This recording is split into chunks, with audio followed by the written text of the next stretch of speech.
Antecedentes de la política neoliberal en México. La política económica en México durante el siglo XX se puede resumir en 1. El modelo agrario exportador, vigente de la consolidación del capitalismo a mitad del siglo XIX hasta la Gran Depresión de los años 30.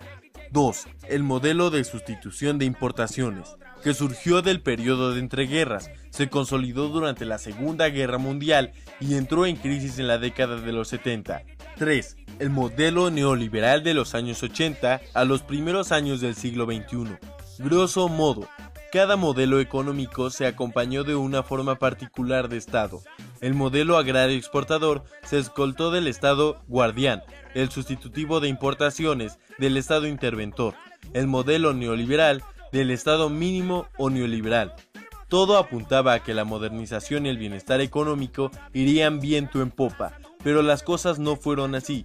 Toda la crisis de la década de los 70 afectó enormemente, creando acontecimientos como, con la inflación, el déficit fiscal, la devaluación 13, el boom petrolero y la crisis de la deuda empeoró. Lo más sobresaliente fue el acelerado deterioro del Estado interventor, que alcanzó su clímax y quiebra con la nacionalización de la banca en 1982.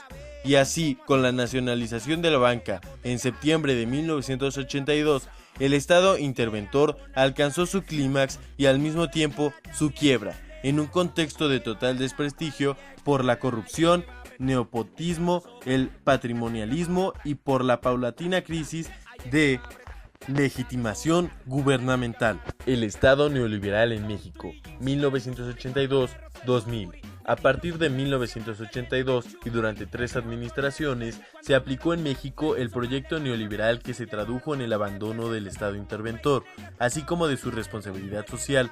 Además, se reemplazó el modelo de industrialización sustitutiva de importaciones por la liberación y desregularización industrial, comercial y financiera. A diferencia de antaño, se dio prioridad al capital financiero o inversión de cartera por el capital productivo. De la aspirada soberanía en el diseño de la política económica, se aceptaron las directrices del FMI y del BM. En la esfera social, la exclusión, la marginación, la pobreza extrema fueron las palabras clave. En el ámbito político, se produjo la división de la élite priista y del dominio tecnócrata neoliberal sobre el estructuralismo keynesiano, el achicamiento del aparato estatal, privatizaciones y la disminución del gasto público afectaron el corporativismo y el control clientelar. El primer gobierno neoliberal. El 1 de diciembre de 1982 asumió la presidencia de la República Miguel de la Madrid Hurtado. Durante su llegada ya había una crisis existente muy fuerte en el ámbito económico que se deriva en crisis agrícola, desarticulación industrial, déficit de la balanza de pagos, déficit fiscal, desigualdad de distribución de ingresos, entre otras actividades que se vieron afectadas por la nacionalización de la banca. Y aún las malas noticias continuaban por el crecimiento continuo de la deuda externa de 80,000 millones de dólares. Ante esta situación, el gobierno elaboró su estrategia para enfrentar la crisis económica, que se plasmó en un programa de 10 puntos para el corto plazo, conocido como Programa Inmediato de Reordenación Económica, complementando con la estrategia de mediano y largo plazo plasmada en el Plan Nacional de Desarrollo, que buscó mediante la política del cambio estructural que el crecimiento económico a mediano plazo no generara ni agudizara los desequilibrios que condujeron a la crisis de 1982. Se propuso y discutió el Plan Azteca, y de igual forma el gobierno decidió incorporarse al GATT, que fue un parteaguas en la liberación comercial y después financiera. Jesús Silva Herzog renunció a la Secretaría de Hacienda, que fue reemplazado por Gustavo Petriciol, quien a los pocos días anunció en campaña del secretario de la SPP, Carlos Salinas de Gortari, el programa de aliento y crecimiento, que propuso la revitalización de la economía y la obtención de dinero fresco para reactivar el crecimiento y controlar la inflación. Para continuar con las malas noticias, ocurre el desplome de la Bolsa Mexicana de Valores. La recuperación económica se confirmó elocuentemente en el gobierno de Carlos Salinas de Gortari, en 3 aspectos: la contención de la inflación, el crecimiento de la producción y la renegociación de la deuda externa. Con el PECE, la inflación redujo considerablemente sus índices de crecimiento, mientras que en 1987 la inflación fue de 167%, para 1988 bajó al 80%, en 1989 disminuyó a 60%, en 1990 a 40%, en 1991 a 20%, en 1992 a 14%. En 1993 y 1994 fue de un dígito, 8 y 7.1%. El segundo gobierno neoliberal con Carlos Salinas de Gortari. Algo más relevante sobre el periodo gubernamental con Salinas fue la política de modernización económica iniciada con MMH, continuada por Salinas de Gortari y Ernesto Zedillo. Fue sin lugar a dudas la modificación del modelo de industrialización sustentado en el proceso sustitutivo de importaciones y en la política proteccionista que México adoptó desde la década de los 40. Tal prototipo fue cuestionado a la luz de las crisis económicas y se decidió reemplazarlo por otro modelo que con la debida cautela podría denominarse modelo exportador o maquilador.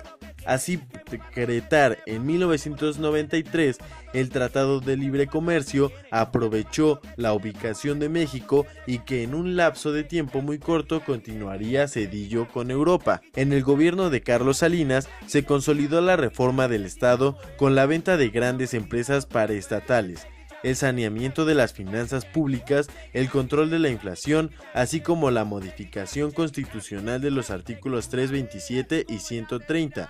Todo era miel sobre hojuelas, se finiquitaba uno de los mejores lapsos políticos, pero no todo era así. Sin embargo, a partir de 1994, los acontecimientos políticos y económicos irrumpieron para poner en sus justas dimensiones los saldos del periodo.